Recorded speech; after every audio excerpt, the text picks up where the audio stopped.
భార్యాభర్తలిద్దరూ సాఫ్ట్వేర్ ఉద్యోగులు. ఎప్పట్లాగే ఆ రోజు కూడా ఆఫీస్కు వెళ్లారు. అదే రోజు ఆఫీసులో ఓ పర్సనాలిటీ డెవలప్మెంట్ క్లాస్ను ఏర్పాటు చేశారు ఆఫీస్ నిర్వాహకులు.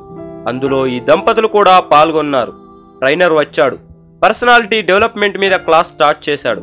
ప్రాక్టికల్ గా ఏదో చెప్పాలనుకున్నాడు. భార్యాభర్తల్లో ఒకరిని రమ్మన్నాడు. భార్య వెళ్ళింది.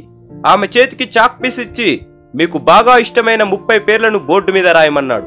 వెంటనే తనకు కావలసిన వాళ్లను ఫ్రెండ్స్ ను గుర్తు తెచ్చుకొని టపాటపా ఓ 30 పేర్లను బోర్డు మీద రాసేసింది.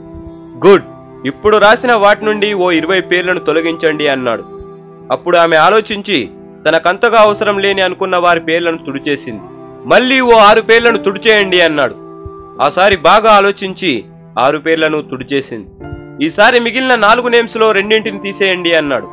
చాలా బాధగా తన తల్లిదండ్రుల పేర్లను డిలీట్ చేసింది. ఆమెని ఇప్పుడు మిగిలిన 2 పేర్లలో ఒక పేరును తీసేయండి అన్నాడు. అప్పుడు ఆమె 2 చేతుల్లో ముఖాన్ని అడ్డు పెట్టుకొని ఏడవసాగింది. తీసేయండి ఒక పేరును అన్నాడు ట్రైనర్. అలాగే ఏడుస్తుంది.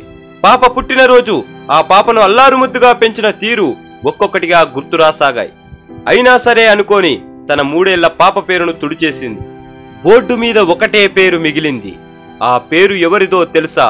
కట్టుకున్న భర్తది. అప్పుడు చెప్పాడు ట్రైనర్, భార్యాభర్తల అనుబంధం అనురాగమంటే ఇలాగే ఉంటుంది. కనిపెంచిన తల్లిదండ్రులను కన్న పసిపాపను కాదని భర్త పేరును అలాగే ఉంచింది. ఎందుకంటే కడదాకా ఒకరికొకరు తోడుగా ఉండేది వాళ్ళిద్దరే అన్నాడు ట్రైనర్.